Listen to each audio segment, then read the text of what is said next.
E essa história que eu tô contando não é a minha história. É a história de muitos estudantes da periferia. Quando você não tem dinheiro para comer, como você vai tirar xerox? Como você vai imprimir um trabalho quando você não tem dinheiro para comer no final de semana? E eu comecei a me tornar uma pessoa que não era eu. Saiba que você é o povo, você é um representante do povo. E o seu espaço é o espaço que você quiser. Oi pessoal, tudo bom? Eu sou a Gisele. Eu tenho 25 anos, sou analista de marketing digital, estudante de gestão empresarial da FATEC. E hoje eu vim contar para vocês um pouquinho da minha trajetória. Então, a minha história, ela está intimamente ligada com a história da minha mãe e com a história do lugar onde eu cresci. Eu sou filha de pernambucanos. Os meus pais vieram para São Paulo em busca de oportunidades melhores, ali na década de 80, mais ou menos. E começa aí a minha história porque isso é o retrato de milhares e milhares de pessoas do nosso país e muitos de vocês podem se identificar um pouquinho com isso. Os meus pais, eles são feirantes, ou melhor, eles eram feirantes. Sempre que eu não estava na escola, eu estava com os meus pais ajudando eles na barraca de fruta. E assim, essa foi a minha realidade, eu cresci ali naquele meio. E era o que eu tinha como natural. Mas a minha mãe sempre falava que o estudo ele era essencial. Que a gente tinha que estudar, a gente tinha que ir bem na escola, e que isso era uma obrigação, porque isso ia trazer um futuro melhor pra gente. E conforme eu fui crescendo, eu fui entendendo o que minha mãe queria dizer. Que só o estudo ia me dar as oportunidades que ela e o meu pai não tiveram. Eu tenho irmãs mais velhas que eu, e elas também cresceram sob essa lei de que tem que estudar e a escola é o mais importante, a escola é o objetivo. Então eu tinha, de um lado, a minha mãe falando que era importante a gente estudar, era importante tirar boas notas, e do outro lado eu tinha as minhas irmãs que também estudavam muito, eram excelentes na escola, e isso era um estímulo para mim. Eu falava, nossa, eu quero ser igual às minhas irmãs. E então foi isso. Eu estudava na escola pública aqui, e a escola pública ela era muito ruim. Eu estudava na escola estadual, e não era porque os professores não queriam, mas eram turmas enormes, era muito difícil. E quando eu não estava estudando, eu estava trabalhando. Quando eu tive a oportunidade, eu fiz a prova da ETEC, eu fiz ensino médio na ETEC, aí depois eu fiz a prova e entrei no curso técnico. E conforme eu ia estudando, eu ia vendo que a única forma de eu não ter que trabalhar como os meus pais era eu estudando. Eu comecei a me questionar, por que os meus amigos só têm que estudar e eu tenho que estudar e trabalhar? Por que a vida deles é diferente da minha vida? E foi aí que eu comecei a tropeçar com a desigualdade. E eu fui vendo que nós não éramos iguais. Aí no terceiro ano do ensino médio, eu comecei a fazer. Eu fazia o ensino médio de manhã, eu estudava no ensino médio de manhã, aí à tarde eu fazia o meu curso técnico e à noite eu fazia cursinho. E eu ainda tinha que mentir pro meu pai. O meu pai não sabia que eu fazia cursinho em São Paulo. Porque se ele soubesse que o cursinho era em São Paulo, ele não ia deixar eu estudar. Então eu mentia pro meu pai que eu fazia um curso na cidade vizinha e não em São Paulo. Senão ele não teria deixado para que eu pudesse fazer o cursinho para vestibular. Porque eu sabia que apesar de eu estudar no ETEC, só com o estudo da ETEC, eu não ia conseguir competir com alunos que estudaram a vida inteira em escola particular, pela vaga numa universidade pública. Então eu fiz essa escolha. Aí chegou a época do vestibular, aquele monte de prova. Passei em algumas instituições, mas eu escolhi cursar engenharia de produção na UFSCar. Então, com 18 anos, eu me matriculei no curso de engenharia de produção na Universidade Federal de São Carlos, no campus de Sorocaba. E foi aí que eu tive meu primeiro choque de realidade, que eu me dei conta de que a minha luta estava só começando. Tipo, eu estava só dando o primeiro passo no que seria a jornada, assim, mais revolucionária da minha vida. Por que eu digo isso? Porque a gente romantiza o ensino superior, a gente romantiza a universidade. E quando eu cheguei lá, como jovem pobre, eu esbarrei com diversas dificuldades de acesso realmente à universidade pública. Não era o fato de eu ter passado no vestibular, de eu ter entrado naquela universidade, que ela era acessível para mim. Eu me vi numa sala de aula com maioria masculina, apesar de ter bastante mulher na minha turma, e numa sala de pessoas de classe média alta. Pessoas que vinham de uma realidade totalmente distinta da minha. O que não seria problema se eles entendessem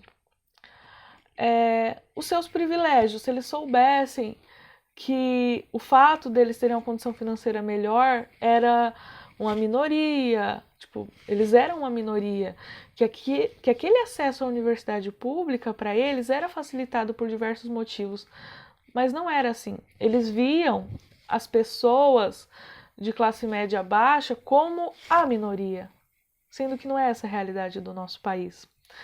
Então eu esbarrei com alguns preconceitos. A gente escutava que aluno de escola pública geralmente tem dificuldade na minha matéria, não passa. Mas eles também não estendiam a mão para ajudar a gente, sabe? Era só o rótulo, nós éramos rotulados como inferiores, com palavras bonitas, mas eles não estendiam a mão para facilitar o nosso acesso ao conhecimento. E eles excluíam esses alunos que vieram de escola pública, esses alunos que vieram da periferia, eles automaticamente eram segregados dentro da universidade pública. Então, o que acontecia? Geralmente, os jovens que moravam na moradia, os bolsistas, eles se uniam.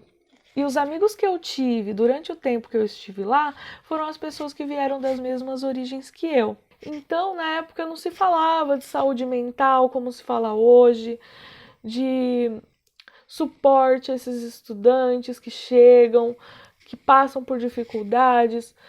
E a assistência estudantil era extremamente precária. Eles jogavam a gente num apartamento lá e falavam: vocês vão morar aqui.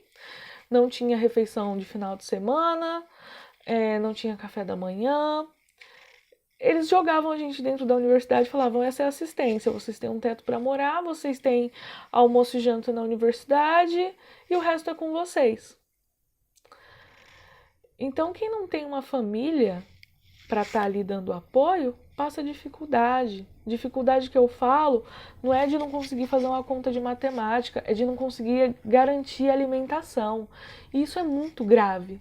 Como que você vai estudar quando você não tem dinheiro para comer? Como que você vai tirar xerox? Como você vai imprimir um trabalho quando você não tem dinheiro para comer no final de semana? Enquanto for visto assistência estudantil como caridade, a gente vai continuar segregando esses jovens de escola pública que chegam para estudar.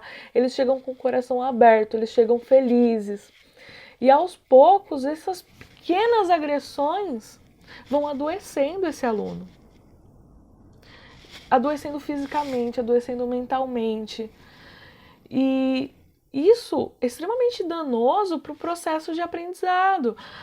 Por isso que a evasão dentro das universidades públicas, a evasão do jovem de classe baixa é tão alta. E eu fui uma dessas pessoas que adoeceu. Eu não me excluo disso. Então, no final do primeiro ano de faculdade, eu decidi mudar de curso. Eu mudei para engenharia de materiais no campus de São Carlos. É por isso que eu vim parar em São Carlos. E agora que a história começa a se desdobrar mais, quando eu entrei em São Carlos, que eu cheguei em São Carlos, eu falei: eu vou começar de novo. Eu vou me dar outra chance, eu vou apagar esse um ano, que foi extremamente desastroso para mim, e vou começar de novo.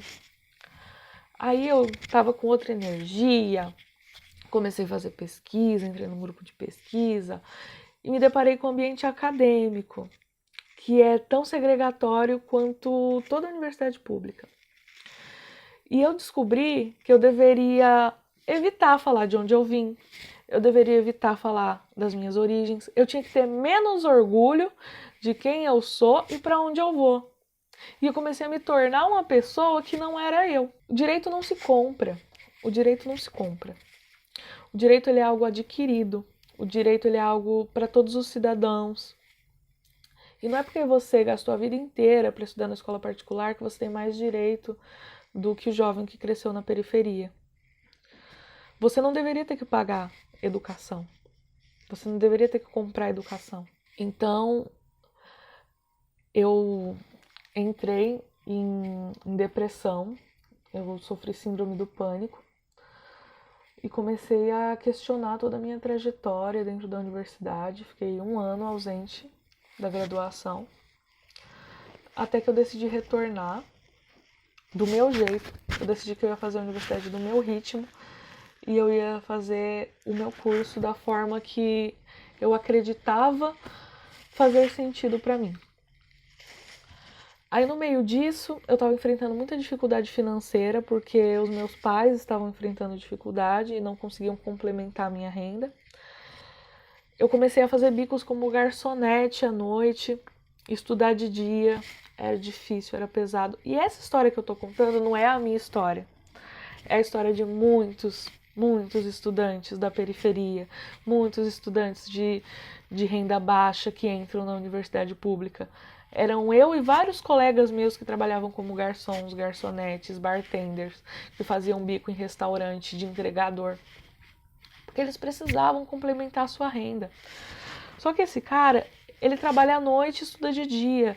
Ele sofre esse cansaço de dupla jornada. Aí eu vi um anúncio de estágio. Falei, ai, será que eu tento fazer um estágio não obrigatório? Pelo menos eu vou ter um horário de trabalho. O pessoal falou, tem essa empresa aqui de São Carlos, você faz horário flexível, dá pra você fazer matéria enquanto você estuda. Aí eu falei, eu vou me candidatar, né? Aí eu fui, fiz a primeira etapa, eu nem sabia o que era marketing digital na época. Aí eu me candidatei pro estágio, fiz a primeira etapa, tava muito nervosa, não fui muito bem, mas passei. Aí eu estudei muito para a segunda fase do processo seletivo do estágio. Estudei muito, passei. Eu lembro como se fosse hoje, da hora que eu recebi a aprovação, que eu falei que eu recebi um e-mail dizendo que eu tinha sido aprovada, que eu ia começar a fazer o estágio. Eu fiquei tão feliz, que eu comecei a chorar. Eu liguei para minha irmã chorando.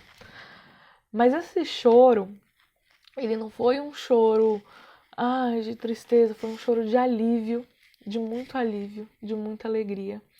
Porque eu sabia que a partir daquele momento eu não ia ter que me preocupar se ia ter evento para eu trabalhar no final de semana para pagar minhas contas, se eu ia ter o dinheiro necessário para pagar uma passagem para ver a minha mãe no final de semana, se eu quisesse. Então eu sabia que eu ia ter estabilidade a partir dali. E foi libertador. Aí nesse momento que eu comecei a fazer o estágio, que eu comecei a ter liberdade para aprender a me entender como uma profissional, que eu pude enxergar quem eu era e que eu podia ser quem eu era. Eu consegui resgatar as minhas origens, entender a importância de ser uma jovem de periferia no ambiente onde eu estava, que eu tinha que falar para as pessoas da periferia, de Poá, seja de qualquer periferia do Brasil, que elas têm o direito de estarem onde elas quiserem. A universidade pública, ela tem que ser do povo, ela tem que estar pintada pelo povo, que a sustenta e a mantém.